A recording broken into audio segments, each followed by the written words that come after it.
It's absolutely fantastic to have you on. It's a real privilege to be here with you on your podcast. So I'm very flattered you asked. Thank you. My absolute pleasure. So I'm going to ask you the same question I ask all my guests. What is your money story?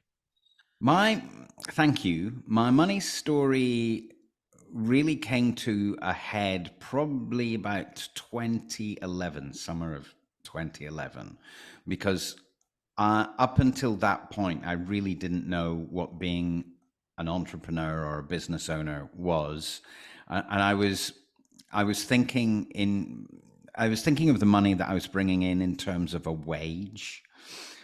And as a result, I wasn't really running a business. I was busy being a subcontractor for two, three other businesses who were providing me with enough work on a day rate for me to think, oh, this is nice, this is comfortable. And then we hit the second dip of that recession that started around about 2009. And everyone I was working with went, no more. You know, earlier in the year, they'd taken me out to lunch and said, "Oh, you mustn't worry about this recession, David. You're the most popular of our trainers, and you're the, you know," and I, whoa, okay, I believed what I was being told, and then I went from about 3,000 a month to zero in the space of a month, Mhm. and I found myself unable to feed my then very young family. I found myself uh, really unclear as to how I was going to pay the huge new mortgage on the house that I bought in the countryside and moved out of London, because I'd assumed that that sort of regular money, and even now, actually, looking back on 2011 and me actually thinking that 3,000 a month was a good income. Yeah. And I find it extraordinary to think actually that's how I used to think about money. So I really was in a, I connected with my sister. She bailed me out to get started. I started a property business with her. We looked at all the different ways that you could be looking at making money, and of course now I've got my own business. I have a very different view of money, and also a very different view of how you respond to challenges that come about with money, because I think of myself as being pretty money savvy, and I've got a business that I call successful. That doesn't mean there are no money challenges. What Mhm. it does mean is that when those challenges come along, I go, oh, okay, I can do A, B, or C here. And I can think about it, and I can have an emotional response about it that's very different to the, oh my God, why is this happening to me? And I used to be a professional actor and professional theatre director. I worked in the theatre. I hung out with the people who've got the very worst money mindset in the world. And they say, don't they, we are the sum of the five people we spend most of our time with. So It's was very that true. therefore reflected onto your Oh, relationship with it money? was. It Yeah. was. And I went to one of the top three conservatoire training drama schools. I went to Guildhall School, and this was the early '90s. And of course, I'm there with Daniel Craig. I'm there with Ewan McGregor. I'm there with Joseph Fiennes. But it's interesting that and absolutely they did this of their own volition and the work that they created for themselves, but they knew that kind of hanging out with a bunch of people who are waiting for the phone to ring is not a good idea. So Mm. you end up with those five people being the four of the other people who aren't getting the work, or who get the work and suddenly the money disappears really quickly because, oh, look, da, da, da, da, and suddenly I've got paid for that directing gig I did, and whoosh, it's gone because I've just Spent it all. splurged. Yeah. And so, because I'd say actors, Acting is the only job of work I can think of where people will work for nothing just in case they get paid for work later. That's an interesting mindset to have, isn't it? Isn't it? You know, Yeah. and they get fooled a lot out of their own desire, often to be liked. This is a big thing for me and my clients. Came up yesterday with a client I was working with who's not closing big deals because he feels the need to be liked, and he becomes too much of a joker. Mm. And so we were working on the fact that that all sends out signals of being really quite low status, and actors inhabit typically very low status in those relationships with people like agents, like casting directors, like directors who say, look, I'm doing it in a pub. If you'd work for free, then I'll be in a position to pay you later when this is a success. And so it becomes an industry that runs on the free labor of those who have the least and feel the most desperate.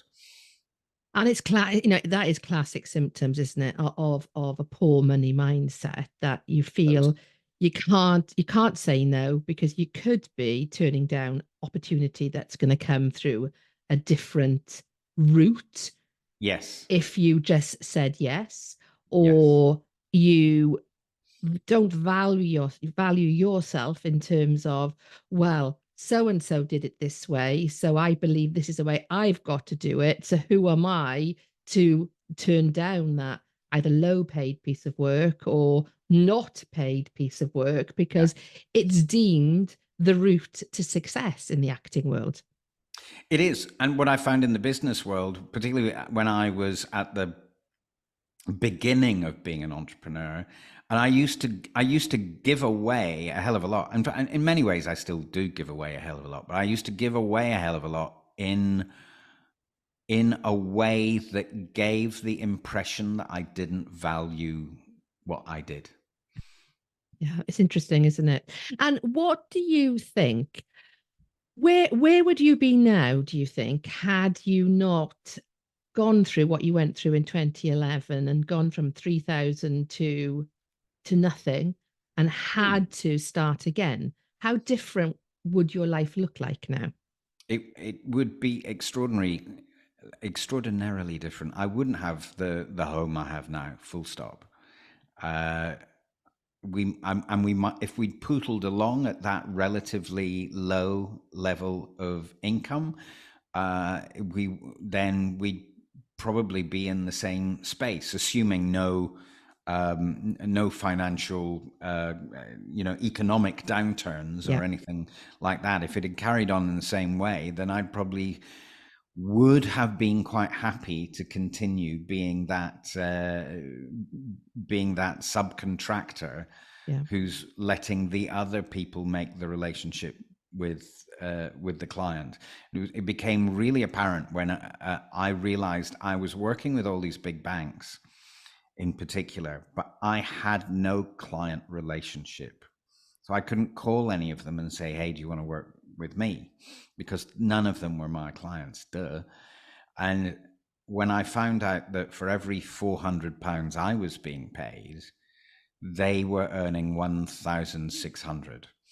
So I was doing all the labor, yeah, and they were taking home 1,200 a day just for making sure that I was in the right place at the right time for them. So it's a completely powerless position to be in almost exactly like being an actor yeah, for many of us yeah. who've And been. also, I think very, very, very similar to actually being employed. So Yeah, not yeah, being self-employed, you're actually employed. It's just you're not guaranteed that work, and therefore you're not guaranteed that salary at the end of the month. And I yeah. had a very, very similar conversation with somebody this morning who found themselves in a very, very similar position. They are subcontracted to one company, very, very comfortable, very, very happy, but suddenly starting to realize that if that company owner made different decisions about how long they wanted to be working for, the kind of work they wanted to be doing, then they could be at the end of the fallout of somebody else's decision because, in effect, they had ended up not intending to, but just having one person who they were one organization who they were reliant on for the whole of their financial security. And I Yes. think probably in a lot of people who are business owners end up in this pseudo role of not Pseudo being employment. Yeah. exactly. And you don't actually necessarily think about it. And probably from the outside, it seems a very comfortable position to be Yes. in until you start to realize that it's a very precarious position to be in. Well, you have none of the protections that an employee would have. Very true. Yeah, very, very true. So, how has your money mindset changed since your acting days and what happened to you in 2011? Oh, almost like I'm a different person in relation to money. Uh, one of the main ones is that, of course, money at the time was something that I and everybody in my year who I hung out with, we never talked about money. It's dirty to talk about money. Commerce is, oh dear. Yeah. And indeed, in I always say the world of acting, the world of theatre, it's a wonderful art form, and it's an abhorrent business.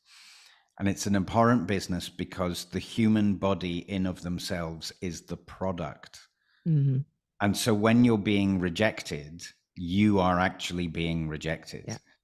You know, if I have a long conversation with somebody to talk about buying my service now, and they go no, then I know it's the service that they're rejecting. Fine.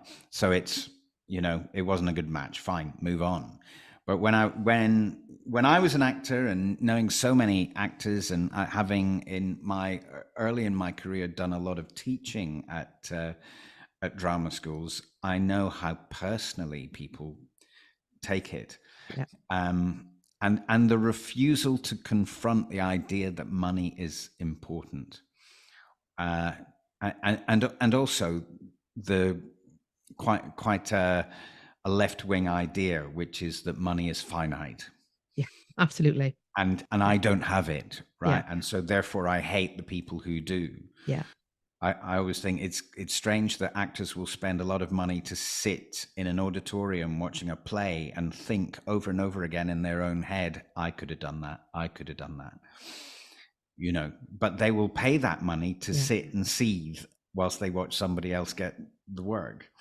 And that's a hugely important point actually, because going to the theatre these days, particularly the likes of West End, Broadway in particular, is a really, Yeah. really expensive thing to do, as a family. And yet, as you've said, very often, okay, not always the main actors, but kind of the rest of the cast, they're kind of paid the going rate. Yet to sit there and watch that performance is a hugely, hugely expensive endeavor. And Yeah. I have often wondered when I've sat there, watching, a sellout musical that's, been in the West End, been on Broadway for a long period of time, and they talk about cost of living crisis. Around me, I'm not seeing much cost of living crisis, I'm glad to say, given how expensive, it can be. So you are right that you do see that on the one hand, jobbing actors not being paid particularly well, yet the audience coming to watch those performances being charged a huge amount. So I can imagine it does kind of really eat away if you are a jobbing actor Yes. still waiting for that breakthrough to happen. Yes. Because you don't have any control, and you get very little feedback either. So, you know, I remember I got a commercial and I earned £8,000 in one day. That was the first time I'd earned that level of money. And I know I got the commercial because I was certain I wasn't going to get it. So I went in without really Being bothering. bothered. And so I'm a great believer of actually, it may seem counterintuitive, but actually, the less you appear to care, the easier it is for the client to choose you. Yeah. And that's any business. You Yeah. know, of course, you want to have an outcome of, if we're a good match, we want to be working together. But when you're in that conversation, the more you appear to care, the more likely they are to be pushed away from you. Yeah. And I think that it's very, very true. And we see that, don't we? The desperation in some people for you to respond to their email, to respond to their DM, to take on their services. And I think we respond to desperation by heading completely in the opposite direction to the way that that person wants you to respond. And even if they are really, really good at what they do, you don't take the time to find out because desperation, unfortunately, is repelling for everybody. Yes, very much so. Yeah, very, very true. So, what you do in Mm, terms of helping people to feel confident yeah. in speaking up, in being seen, in being counted, Yes. is to a certain extent very, very similar to what I do in helping clients to increase their confidence, and in doing so, increasing the amount of money that they make in their business. How much do you think confidence plays a part in how successful people are? It's huge. We agree. It's it's huge. It's about 93% of the process of moving forward is, are you at ease enough in the environment where you might ordinarily not be at ease? And in my book, Be Seen, Be Heard, Get Paid What You Are Worth, I talk a lot about how that, if you want more money, then you have to create more value. I guess that's both employees and entrepreneurs. And with employees, it's very simple. You need to ask the questions to find out what it is they value and what it is that they would value, uh, that would mean that paying you more money would be a no-brainer for them. Mm, And then what you do is you inhabit that value in your body and in your voice. And what happens is people change their response to you because they're picking up all of these signals in the unconscious mind. And it's the unconscious mind that's the thing that needs to be at ease. It's very easy for the conscious mind to be at ease. yeah. It's not very easy for the unconscious mind to be at ease. And but if I say this to any of my clients, it's your responsibility to step up and be at ease in that situation. So that could be speaking, that could be speaking out in a boardroom meeting, could be making a report, it could be representing a company from the stage, it could be representing your own company from a stage or a virtual stage like this. Uh, all of it is about how at ease do you make your audience? Yeah, absolutely. Absolutely. And I Yeah. think what is really fascinating is that everybody makes an assumption they have to discover. For those people who are not confident, they have to discover the art of confidence. When I am a firm believer that we have to rediscover the art of feeling confident, because Yes. as babies, we are all born with an innate sense of confidence. We are number one in Yeah. everyone's world, not just our own. And then obviously we know things happen that start to take away that confidence, be that critical teachers at school, unkind friends, parents heaping on too much pressure, becoming aware of our differences in the mirror when comparing ourselves to our friends, and of course, our relationship with money. So all those things get layered on and slowly chip away at our confidence. So it's not about finding your confidence, it's rediscovering what was there, but for whatever reason, several reasons, gets blocked and other things get layered upon it. What are some tips that people can instantly utilize to help them to start to create that confidence that is there, but for, again, whatever reason has been hidden from them? Well, I work with my clients initially on the physical. So, in a way, I suppose it's a little cheat. It's people think, I think, therefore I feel, therefore I do. Like, uh, I think, oh gosh, this is going to be a difficult conversation. I feel nervous. Therefore, when I go into the conversation, I'll betray that nervousness in my physicality, in my voice. Okay, so let's take it back around the circle to what you're doing, so that we can change the way that you breathe when you are in these situations, when you might not be breathing, or not breathing in a way that's conducive to the very best version of you. Every single one of us has a set of moments in the day when we are comfortable and we can flow at ease, and then we all have to at some point enter conversations where we're out of our comfort zone. And when we go there without preparation, then we reveal how we really think, whether we like it or not. And we do that through the breath and through the way that we gesture, use our bodies, walk, sit, hold our head, eye contact. All of these things help the unconscious mind make a decision about what's going on. That is, the unconscious mind of the person who's listening, or the people you're with, will take a maximum of 23 seconds to work it all out. Go, this person's not worth my time. This person's low status. This person's low confidence. This person's a waste of space. And do you, sorry, carry on, David, sorry. And they'll tune out. Yeah. If I often call it the switch. There's a switch at 23 seconds. Switches to worth my time, not worth my time. And then the moment it switches to not worth my time, it's all over. Yeah.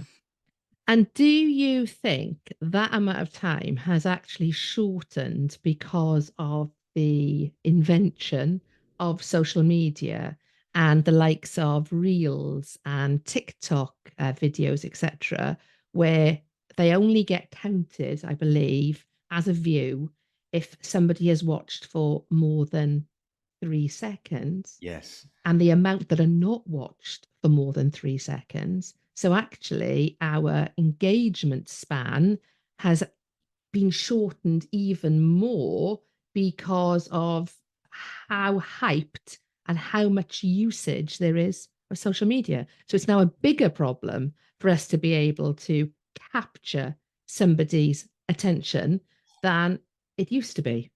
Yes. To be viral, of course, you have to you have to really come off the bat.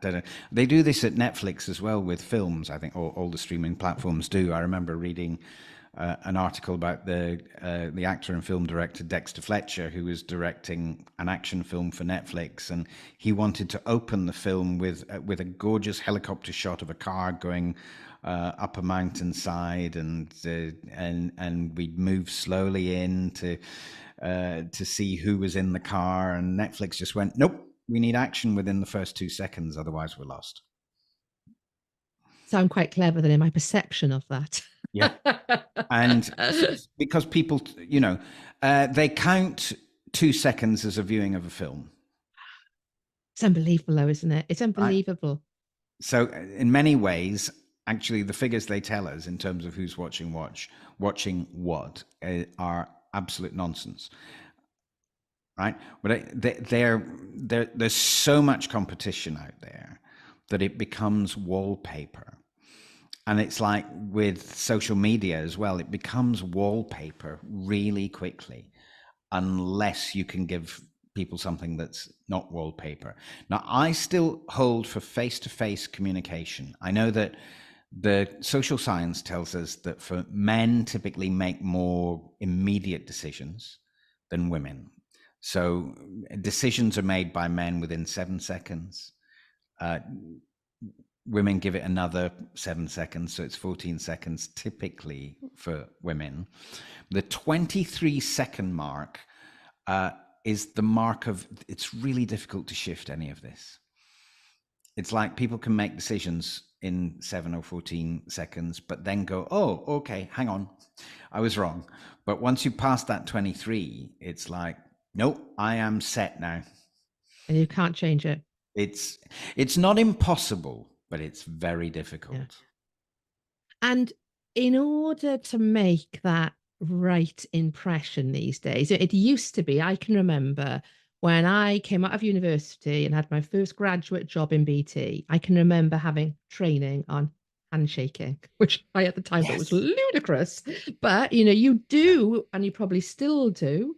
There tends to be more hugging these days than handshaking, I've noticed. But you, in shaking someone's hand, I do make very quick decisions about them as a person based on the strength of the handshake, how much they go into the hand, etc. Yes. How do we, in this society where we're making instant decisions, how do you make that right impression to get beyond that 23-second barrier to that next stage of forming a relationship? You have to be present in yourself in order to have presence for other people. So, in order to be present in yourself, you have to be breathing comfortably and physically comfortable in a way that allows the antenna of your mind to be out there so that you can give your attention to other people. If your antenna is not out there but it's pointing inward, as it might do if you were nervous and you kind of just want it to all to happen as quickly as possible and then leave, or if you were the other side of that equation, putting on a bit of a show of being confident when in fact inside you're not, what you'll find is that if you're in that first place of just wanting to get it over with as quickly as possible and hoping that no one really notices you, then that handshake will be pulled in. Yeah. And if you're in the other place and you're faking confidence, then the handshake will be too strong. It'll be like, blimey, Yeah. for the other person. But if you're in a state of presence and calm, then you end up connecting energies with people. And what it does is it draws people in. And the most important thing I suggest to people when they're doing the handshake is that they take a breath. They move a breath in from the person they're shaking hands with. And what it does is it energetically draws someone closer to you. Yeah, I like that. I like that a lot. Yeah. Most of us don't. We'll take the breath either from above or below. Yeah. We'll do lots of eye contact, but actually the risk, it's kind of, there's a vulnerability and a risk in it because, of course, you might get rejected. Great. That's a really good state of presence and vulnerability to be in, to go, I might get rejected, but I'm going to be okay. Rather than go to the place of, well, I'll just avoid this because I'm afraid of being rejected and I don't want to have to deal with that feeling. Yeah. Yeah. And I do think, these days, paying attention to what somebody is saying and being very much in the moment, probably, and it almost goes against, I think, what you really want to do, when you're having a conversation with somebody, particularly in a business environment, you almost want, okay, what are the top 5 questions I can ask this person? And you're planning the next question. So you're listening to ask a question as opposed to listening because you want to listen. And I've trained myself now to listen and to not be planning the next question. And as a podcast host, that took a lot of training myself. I started off, a huge list of questions, but that always meant I was glancing down at my next question, not actually listening to what the person was saying. But Yes. I know now, because I have the confidence, and the confidence comes from the experience I have of how many episodes, 140 odd of this podcast. I think that has come as a result of that. But it's not an intuitive way to be, is it? It's not intuitive for us in a business environment. It should, it's what we absolutely should do, is listen to listen and not listen to ask a question. But are your clients surprised that what they intuitively think they should be doing is actually the very opposite of what they should be doing in order to be present? Yes. People are often shocked. So I remember a client. She's a lady who at the time was running her own telecoms business, and she found it extraordinary to be in a state of presence because she'd never been in it before. And the physical impact of presenting for her, because there was so much fear around it, was 48 hours of sickness. And she'd just taken this on board as a thing that has to happen every time I stand up on a stage. Oh my goodness. And what happened was she was so physically and emotionally exhausted by the 48 hours that preceded speaking that she didn't leverage. She couldn't leverage any of the conversation in the room. She had to leave. And so all these people who wanted to talk to her never got a chance to talk to her. So she'd go and do it. Oh, and then I do a lot of work with my clients around the Alexander technique, and I'm extremely lucky that I'm now working with the woman who taught me when I was at drama school, Katya Benjamin. She's amazing, and Alexander technique, if people don't know what that is a system of releasing tension in the body, and in particular tension associated with the spine that inhibits the breath. Mm.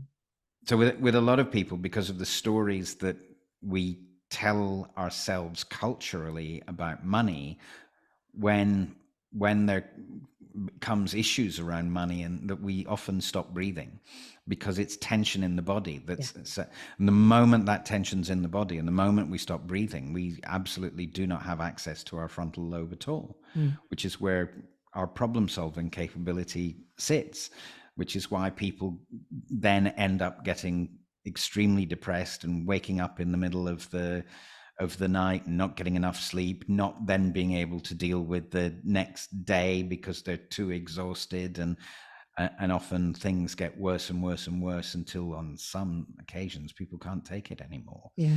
And so yes, to help someone find out what that state of presence is, and for them to actually go, oh, this is lovely, and I'm going to embrace it.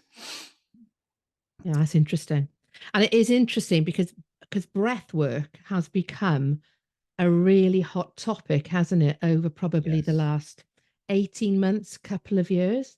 And I know many people have dismissed it as being, well, we all breathe. It's just a Yeah. spontaneous thing we do, without actually thinking about, actually, yes, we do all breathe, but we all also stop breathing at very inopportune moments as well, because we are not aware that we are doing it. And it's only when you become aware of your breath and become aware of utilizing it effectively, are you aware of how ineffectively we actually do utilize our breath in the occasions when we should be more aware of it?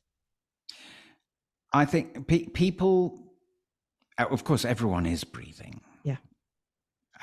How you breathe defines what your experience of the world is, and even more importantly, defines other people's experience of you. Yeah. As human beings are really rapport building creatures. And one of the most important basic ways that we build rapport with each other is we follow each other's breath patterns. And in particular, we follow the breath patterns of the people who are leaders within our communities.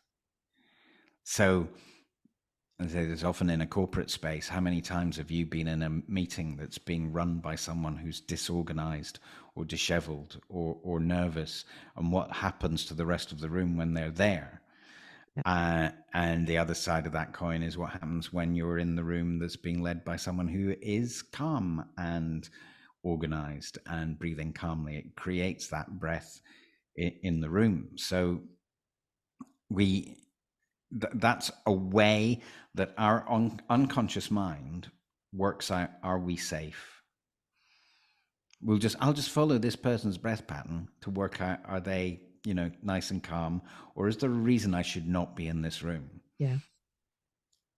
That Interesting. the hypothalamus at the base of the spine, by the way, is the first bit of the brain to grow in the womb. I know. It's fascinating, isn't it? Isn't it? Yeah. So yeah. it's that's why it's got so much power, because it's the bit of the brain that's been there the most. Yeah. So it's often it's responding to stuff that happened before you were born, that it could hear whilst in the womb, or it could feel energetically whilst you were in the room. The womb. Yeah. Not... in the womb. Yes. Yeah. And so it because it's two basic ideas are alive or dead. And it doesn't care, your hypothalamus can make you feel the most appalling feelings that it's possible to have. But it if you complain, it goes, well, you're alive. Yeah. You're not dead, right? I've done my job. Yeah, absolutely. Yeah, absolutely. So a question that's often fascinated me is, are great speakers born or created? Created. Yeah. Is the swift answer to that. My first mentor in the world of the voice, Patsy Rodenberg, she's still, I think, the world's #1 voice coach. And she worked with President Obama in his first presidential election campaign. And so I always remember I was going to do a theatre directing job in Germany, and she was off to the States, and we were sitting in Heathrow together quite accidentally, waiting for our flights. And she's saying to me, "Oh, I'm off to work with this senator called Obama. The Democrats called. They said, this guy's got no presence. This guy's got no charisma." Now, when I say that in a room, often people find it hard to believe because of the prevalence of the idea that great speakers are born. And the thing is, a lot of people who are great speakers or who are extremely charismatic like very much to continue imparting that idea that it's somehow magical, that you've got it or you haven't, because, well, that gives them power. They get to decide, well, you've got it, you haven't got it. And so often that's why certain people fall by the wayside, particularly in the kind of corporate race up the management chain, because they've been told, well, you just don't have it.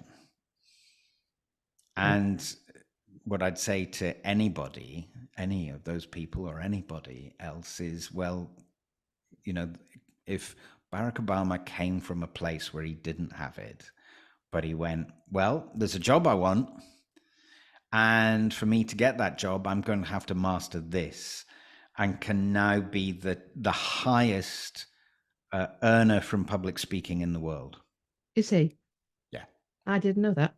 That's interesting. Yeah. And also, he doesn't keep a cent of the earnings from public speaking. He moves it all through charity. Didn't realize that either. That's really interesting. And it is really interesting because and this is my opinion, if you asked me to name, a charismatic leader, I would definitely name Obama as a charismatic leader. And I think until our conversation, I would have believed that you are born with charisma. It's not created. But Yeah. obviously, from what you've just said, actually, it can actually absolutely be worked on and created. Yes. That's fascinating. Yes. Really is fascinating. I've done it. My clients have done it for themselves, really, but by actually doing what I've asked them to do, Yeah. my clients have been able to create some amazing results from them for themselves from either speaking or through negotiating,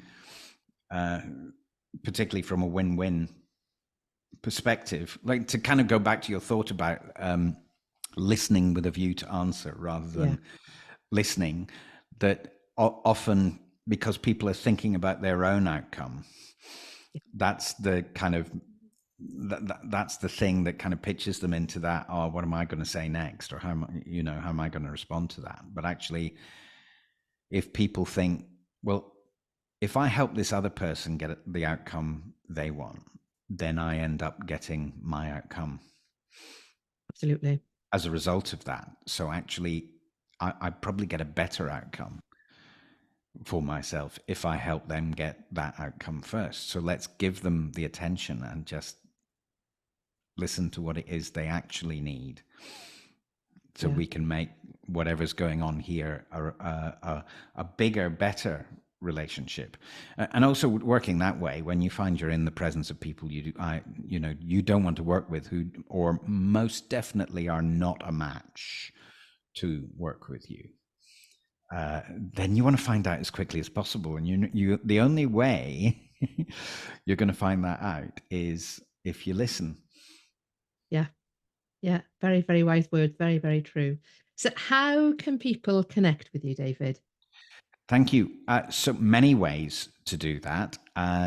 My email address is hello@speaktoshine.uk. What I'd love to, I'm a great believer in you do have to give first. So I recorded last year a free training, which I would love to offer to any and all of your listeners on the podcast, which is speaktoshine.uk/free training webinar. And it's a half-hour training that I did on a stage in Glasgow at the when I was asked to do a gig at the University of Glasgow last year, and they gave me that space to record this in the afternoon before the event. So it's a half-hour training, but it also includes a 45-minute one-to-one with me as a gift. Other things that people might like to do, I have an Amazon best-selling book, which is called Be Seen, Be Heard, Get Paid What You're Worth. That's on Amazon. And I think it's $19.99 on Amazon at the moment. If people would prefer to read, it's a pretty low-cost way of finding out more about my story and kind of working out whether they think they might want to have a longer conversation with me. And that sort of offer to have a chat on the phone or on Zoom is also, it's in the book. So within the book are ways that people can contact me and spend some time with me. Amazing. And all those details will be in the show notes so people can easily Yes, connect thank you. with you. Thank you very much for your time today. I have loved the conversation. I have learned lots as well. And I love that when that happens. So thank you very, very much. Thank you so much, Lesley. Pleasure.